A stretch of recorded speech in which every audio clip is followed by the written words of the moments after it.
다윗의 인생을 보면 4 스테이지가 있다고 말씀을 드렸습니다. 첫 번째는 shepherding 스테이지, 목동으로서 어릴 때 지냈던 그런 스테이지가 있고, 두 번째는 hiding 스테이지입니다. 한 15년 정도 동안 도망 다녔던, 골리앗을 무찔러서 나라를 살린 것으로 인해 백성들로부터 인기가 다윗에게로 가자 다윗에 대한 사울의 광기 어린 시기와 질투로 인해 졸지에 다윗이 도망자가 돼서 도피 생활을 시작하게 된 겁니다. 그런데 사울이 점점 더 많은 군인들을 풀어서 좁혀오니까 이스라엘의 적국인 블레셋으로까지 도망가게 된 겁니다. 사무엘상 21장 10절에 그날에 다윗이 사울을 두려워하여 일어나 도망하여 가드왕 아기스에게로 가니, 갔는데 가보니까 적들이, 블레셋 신하들 중에 몇 명이 다윗을 알아본 겁니다. 골리앗을 무찔렀던 청년이니까 신하들 중에 몇 명이 다윗을 기억을 한 겁니다. 11절에 아기스의 신하들이 아기스에게 말하되 이는 그 땅의 왕 다윗이 아니니까 무리가 춤추며 이 사람의 일을 노래하여 이르되 사울이 죽인 자는 천천히요 다윗은 만만히로도 하지 아니하였나니까 한지라. 그러자 다윗이 그 위기를 모면하기 위해서 즉석에서 미친 사람 흉내를 낸 겁니다. 13절에 그들 앞에서 그의 행동을 변하여 미친 채 하고 대문짝에 그적거리며 침을 수염에 흘리매. 그러니까 그 모습을 본 이 아기스 왕이 다윗이 연기를 하도 잘해갖고 단순히 저 사람은 미친 사람이다 이렇게 치부를 하고는 당장 저 미치광이를 내쫓으라 이렇게 명령을 내려서 다윗이 위기를 넘길 수가 있었던 겁니다. 14절에 아기스가 그의 신하에게 이르되 너희도 보거니와 이 사람이 미치광이로다 어찌하여 그를 내게로 데려왔느냐. 그래서 이제 위기는 넘겼습니다. 근데 위기는 넘겼지만 실은 자존심은 상하는 일입니다. 거인 골리앗을 무찔렀던 이스라엘의 영웅인데, 그리고 정식으로 사무엘로부터 이스라엘 왕으로 기름을 부음받은 용사인데 적들이 보는 앞에서 자기 생명을 부지하기 위해 미친 척을 해야 되는 상황이니까 괴로운 겁니다. 그러니까 한번 이렇게 이런 걸 볼 때 Surely life is unpredictable. 참 인생이란 거는 참 내일을 알 수가 없구나 이제 이렇게 느껴지는 겁니다. 1년 6개월 전에는 목회자의 세계에서는 많은 목회자들이 우러러보는 높은 명예의 자리에 있었었는데 한순간에 가장 낮은 곳으로 떨어져서 내일을 알지 못한 채 다윗처럼 명예를 잃고 힘겹게 지내고 있었죠. 그런데 신기한 게 있더라고요. 영적으로는 그 시간이 대단히 좋은 거예요. 그런 계기를 통해 주님이 부르신 소명을 다시 한번 생각하게 됐고, 그동안 목회한답시고 바쁘게만 그냥 앞만 보며 뛰기만 했지 주님에 대한 그 순수한 사랑이 많이 세속화됐고 사람들로부터 인기를 끌려고 쇼맨십만 난무한 목회를 한 것 같고 성도들에 대한 사랑도 많이 약해진 것 같은데 다시 사랑을 꽤 회복한 것 같아서 그 기간이 영적으로는 꽤 좋았습니다. 그리고 더 감사한 것은 졸지에 버림받아 홀로 된 줄 알았는데 사랑하는 성도님들하고 다시 만나서 전혀 예기치 못하게 교회를 개척하게 된 겁니다. 그러니까 한편으로는 목회자니까 죄송한 마음도 들었습니다. 그동안 오랫동안 정을 나눴던 성도들이었을 텐데 이 일로 인해서 갈라진 거고, 어떤 경우는 이 일로 인해서 가족하고도 마음이 갈라진 경우도 있었을 것 같아서 이게 잘하는 것일까라는 생각이 들면서 죄송했습니다. 그런데 한편으로는 기쁨과 감사가 넘쳤어요. 하나님 나라를 같이 걱정하고 하나님 나라에 대한 비전과 꿈을 함께 꾸면서 새롭게 교회를 시작했기 때문입니다. 정말 아무것도 없이 시작이 됐었죠. 그런데 전혀 부끄럽진 않았어요. 소유한 게 하나도 없었지만 비굴하지도 않았습니다. 이 비굴이란 말은 어떨 때 쓰는 말이냐면, 내가 돈이 너무 없거나 힘이 없어서 많이 가진 자나 권력자 앞에서 머리를 숙일 수밖에 없을 때 사용되는 말이 비굴이란 말입니다.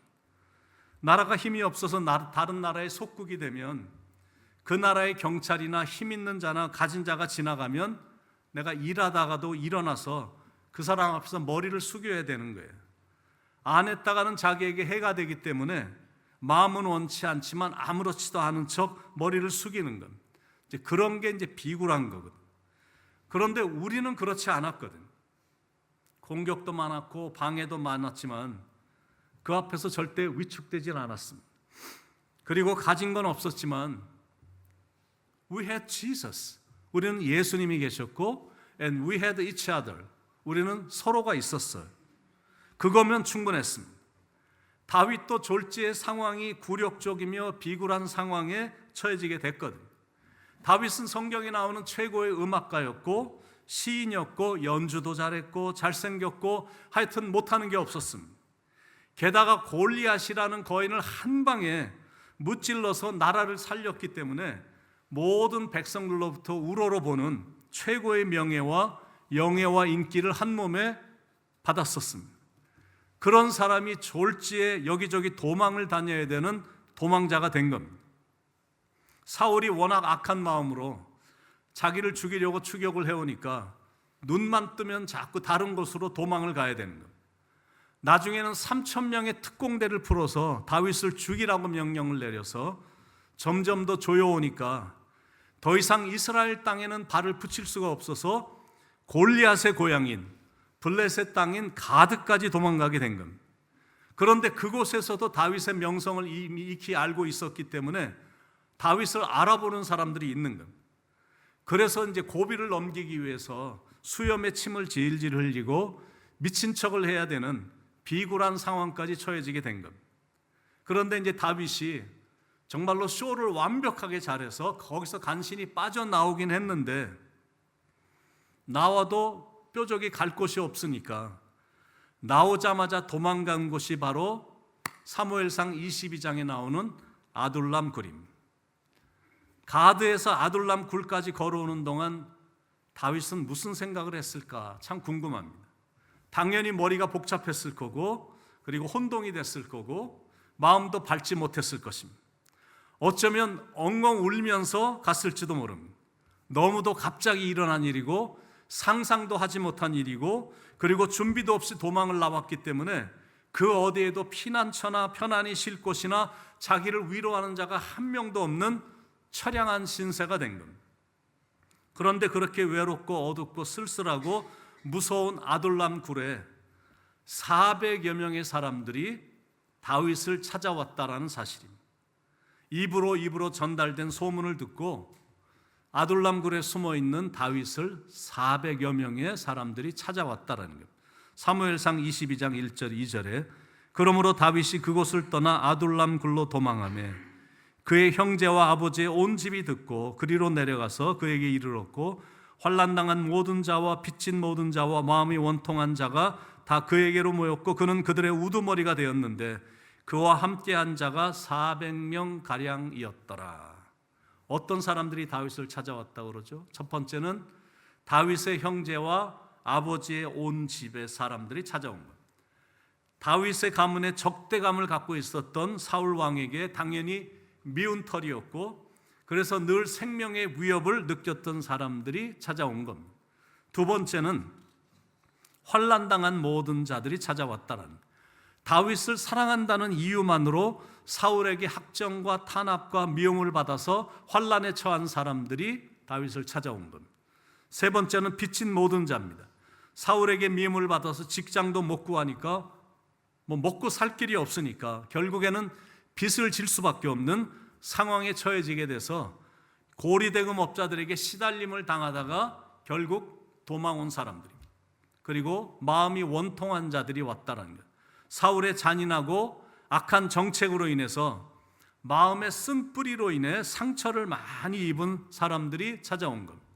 그러니까 요즘 말로 말하면 어떤 사람이냐면 부도난 사람들, 수배받은 사람들, 원통한 사람들, 이 사람 저 사람에게 막 짓밟힌 사람들, 재주는 있고 생각은 올바른데 악한 지도자가 치리하는 현실 앞에서 날개 한번 펴보지 못한 채 비참하게 눌려 살던 한많은 사람들, 그런 사람들이 장장 400명이나 되는 그런 사람들이 다윗을 찾아온 겁니다. 그러니까 그때 다윗의 처지나 찾아온 사람들의 처지가 뭐 별반 다를 게 없었던 사람들입니다. 아니, 다윗은 어두운 굴 속에 숨어서 살고 있었으니까 다윗이 더 초라하고 연약한 모습이었던 겁니다. 그러니까 다윗은 그 사람들에게는 산적이나 동네 두목 정도는 될 수 있었을지 몰라도 대단한 꿈은 결코 꿀 수 없는 처절한 상황이었습니다. 그런데 바로 이 아둘람 공동체가 나중에 다윗과 함께 통일 왕국을 이룬 주역들이 됐다라는 사실입니다. 처음에는 정말로 미미해 보였는데 나중에 하나님께서 큰 일을 이루게 하셔서 통일 왕국을 세울 때 그들이 그동안 다 훈련받고 변화돼서 다윗의 용사들이 돼서 그들 중에 대제사장, 군대 장관, 그리고 든든한 참모들이 다 거기서 나온 겁니다. 나중에 아들 압살롬이 아버지 다윗을 반역해서 다윗이 또 초라하게 이렇게 쫓겨다닐 때 다른 사람들은 다 떠나고 배신했지만 이 아둘람 굴의 동지들은 끝까지 다윗과 함께 했다라는 거예요. 그러니까 대단한 신실함이고 그리고 굉장한 의리파들입니다. 그들은 끝까지 다윗과 생사고락을 함께 하면서 대단한 역사를 함께 써내려간 겁니다.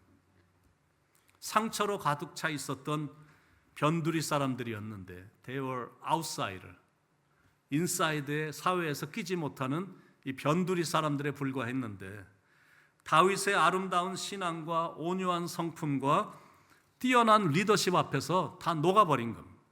그래서 처음엔 400명이었는데 그 숫자가 점점 늘어서 600명으로 그리고 그 이상으로 증가가 됐고 그들은 대체적으로 거친 성격의 사람들이었는데 하나님을 잘 믿고 섬기는 유순한 사람들로 바뀌게 됐다라는 거예요.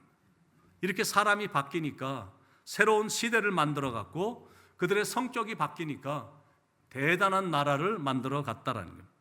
그래서 다윗에게 있어서 아둘람 굴은 대단히 중요한 장소입니다. It's a turning point of life. 인생에서 가장 큰 전환점을 이룬 장소가 바로 아둘람 굴입니다.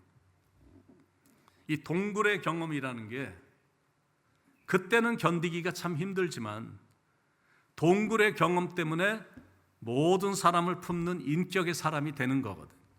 그래서 인생을 살면서 가끔은 동굴의 경험을 가져보는 것이 참 좋은 겁니다. 여러분, 터널이 있고 동굴이 있는데 터널하고 동굴의 차이, 동굴의 공통점을 아십니까?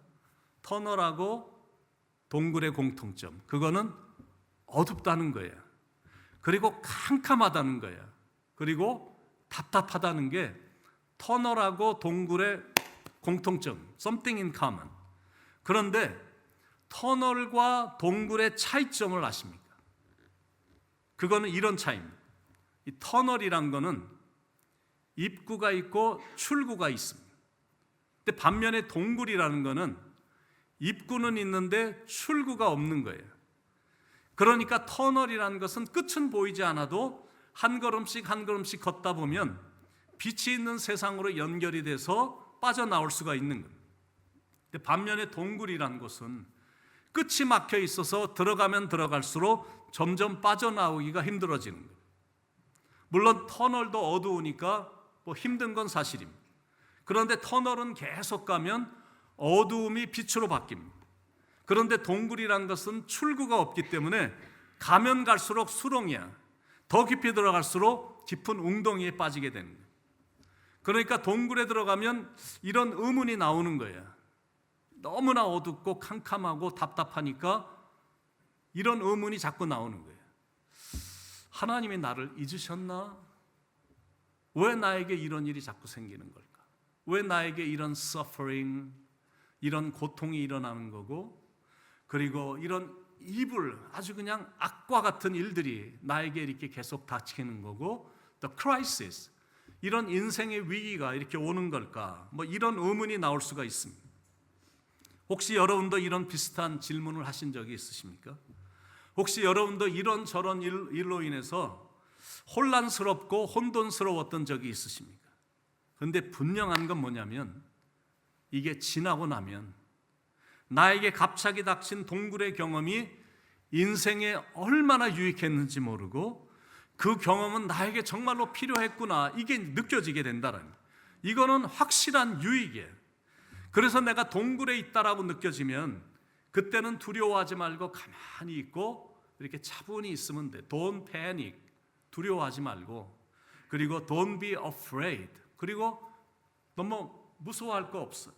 그리고 do not be dismayed. 깜짝 놀라거나 왜 이런 일이 이러면서 괴로워할 필요가 없어요. 왜냐하면 처음에만 그렇지 조금만 조용히만 있다 보면 거친 폭풍우는 안개처럼 지나가는 거거든요. 어두운 극장에 들어가면 처음에는 앞이 안 보여서 당황이 되지만 조금만 지나면 사물이 흐릿하게라도 보이고, 그러다가 좀 있으면 이렇게 방향을 찾게 되듯이 아무리 어두운 동굴이라 할지라도 내가 조용히 이렇게 머물러 있으면 그래도 꽤 익숙해지고 견딜만 합니다. 그러므로 동굴의 경험이 혼란스럽고 혼돈스럽고 힘들다고 느껴져도 그때는 이렇게 그냥 차분히 있으면 되는 거예요. 그러다 보면 서서히 길이 보입니다. 서서히 길이 보이니까 그리고 나면 방향을 바꿔버리면 되는 거예요. 동굴은 계속 걸어가면 더 울무에 빠지게 되지만 방향을 바꿔서 내가 들어온 입구로 다시 가면 그 입구가 출구가 돼서 다시 나갈 수 있게 된다는 거예요. 그래서 내가 동굴이구나라는 생각이 들면 더 들어가지 말고 방향을 바꿔야 되는 거예요. 그 방향이란 게 뭐냐면 원망, 원통함, 분함을 용서로 바꾸는 겁니다.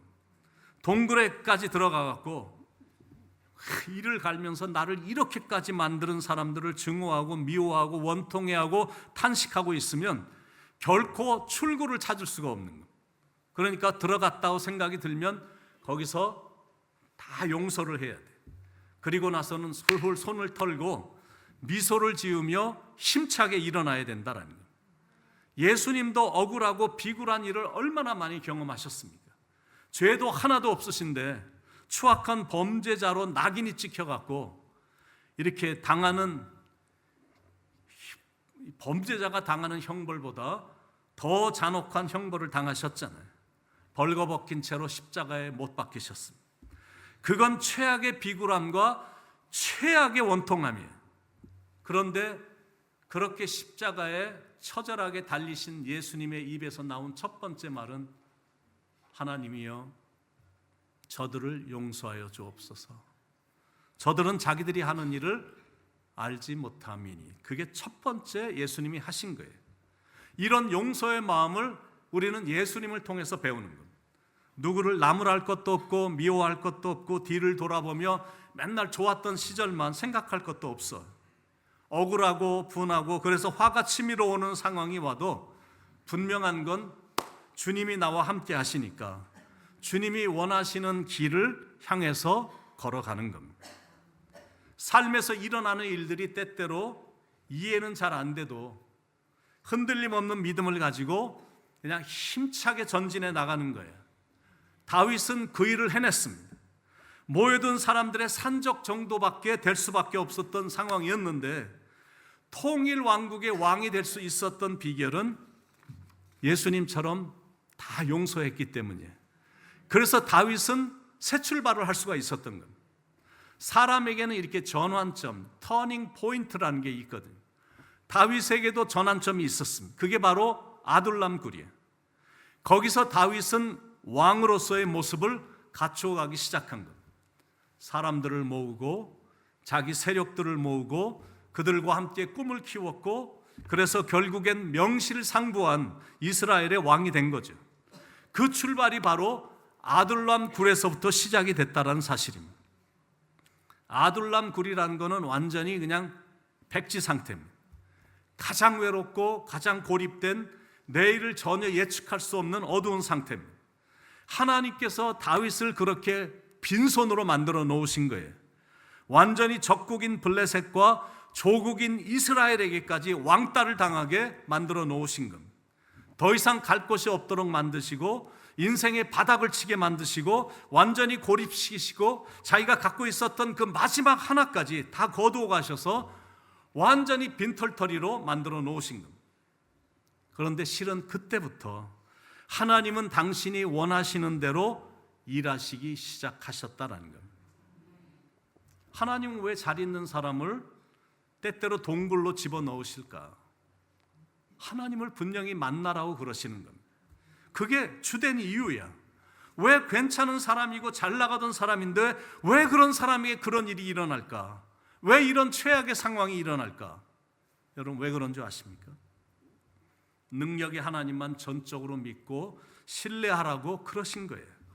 하나님을 믿는 믿음으로 더 힘차게 일어나 걸으라고 그런 상황에 처하도록 하신 것이다라는 거예요. 더 크게 쓰임 받을 수 있기 때문에 하나님이 그런 과정을 계획하셨고 추진하신 겁니다. 사울은 동굴의 체험이 전혀 없었어요. 그래서 그런 작은 그릇이 된 거고, 그리고 끝이 그렇게 안 좋았던 겁니다. 반면에 다윗은 동굴의 체험이 있었어요. 그래서 그런 큰 그릇이 된 거고, 일평생 하나님의 뜻대로 살아 하나님의 마음에 합한 사람이 될 수가 있었던 겁니다. 아둘람 굴은 마치 광야와 같아서 거기엔 아무것도 없고 거기에는 아무도 없어. 그러니까 거기선 어디에도 기댈 데가 없는 겁니다. 오직 하나님만 바라볼 수밖에 없는 거예요. 주님 손 놓고는 단 하루도 살 수 없는 곳이기 때문에 그렇습니다. 그래서 아둘람 굴은 영적으로는 최정상의 체험을 하는 좋은 곳입니다. 거기서 자신의 자아가 깨지고 우쭐대고 높아지려고 했던 세속적인 꿈도 내려놓고 오직 주님의 뜻만 이루어지기를 바라는 마음만 생기는 거예요. 그러니까 아둘람 굴은 정말로 좋은 장소인 겁니다. 거기서 하나님을 분명히 만날 수 있기 때문에 그런 거예요. 참 신기한 거예요. 이젠 아무것도 없구나라고 생각을 했는데, 난 이제 아무도 없구나라고 생각을 했는데 I'm nothing, 그리고 I am nobody, I have nothing, 정말 아무것도 없고 아무도 없고 나는 아무런 존재가 아니구나 라고 생각을 했는데, 그런데 거기서 모든 걸 소유하신 예수님을 만나게 된 거예요. 이게 신비예요. 그동안 머리로만 알았던 주님을 이제는 눈으로 직접 뵙고 온몸으로 느끼게 됐으니, 그러니까 많은 건 잃어버렸지만 실은 모든 걸 다 소유한 사람이 된 것이다라는 거예요. I have Jesus. 나는 예수님이 있어. So I can say He is everything to me. 나는 예수님이 계시기 때문에 나는 모든 걸 다 소유한 사람이야. 막 이런 고백이 저절로 나오는 겁니다. 그때부터 새로운 인생의 역사가 시작이 되는 거예요. 그러니까 아둘람 굴의 체험은 정말로 유익한 체험인 거거든요. 그런 의미에서 광야를 지나는 경험을 하고 굴에 갇힌 경험을 한 우리 교회도 앞으로는 대단한 교회가 될 것으로 믿습니다. 그러니까 과거를 돌이켜보며 인생이 어려웠다, 너무 많이 돌아왔다 이렇게 생각하면 안 돼요. 왜냐하면 유익한 영적인 경험을 많이 했기 때문에 그렇습니다. 그러니까 숫자 같은 거 따질 거 없어. 그리고 소유가 없다고 위축될 거 하나도 없어. 내가 이걸 어떻게 받아들이는가? 나의 믿음은 대체 어디에 와 있는가? 나는 얼마나 하나님 앞에 성실한가? 그게 중요하잖아요. 이것에 대한 답만 분명히 나오면 우리도 아둘람 굴의 역사를 일으킬 수 있다라는 겁니다. 우리 교회는 할 수 있거든요. 아둘람 공동체, 모자이크 공동체, 한 명 한 명을 놓고 보면 모자이크 조각처럼 그저 평범하기 그지없고 그냥 상처로 가득 찬 부족한 한 사람에 불과한데, 이 조각들을 하나씩 하나씩 맞춰 보니까, 그리고 나서 보니까 이게 완벽하고 위대한 그림이 만들어지는 거거든요. 모자이크 교회, 우리 교회는 그런 일을 감당할 수 있는 교회가 될 줄로 믿습니다. 이 자리에 있는 여러분, 여기까지 묵묵히 달려온 여러분, 그리고 그런 부족하고 한많은 공동체인 걸 알면서도 찾아와 준 여러분 한 명 한 명을 예수님의 이름으로 축복합니다. 앞으로 우리를 통해서 크고 놀라운 일을 행하실 주님을 찬양합니다. 그래서 우리 한번 저 높은 곳을 향해 계속 같이 걸어가죠. 왜냐하면 예수님이 우리의 선한 목자가 되시니까 그냥 우리가 주님만 따라가면 돼. 그리고 예수님은 우리와 늘 동행해 주실 거니까. 그리고 우리가 갈 길 다 가도록 예수님은 우리를 지극히 사랑해 주실 거니까. 그리고 He will bless us, 우리를 축복해 주실 거고, and He will bless 뉴욕 모자이크 처치, 모자이크 교회를 엄청나게 축복하실 줄로 믿습니다.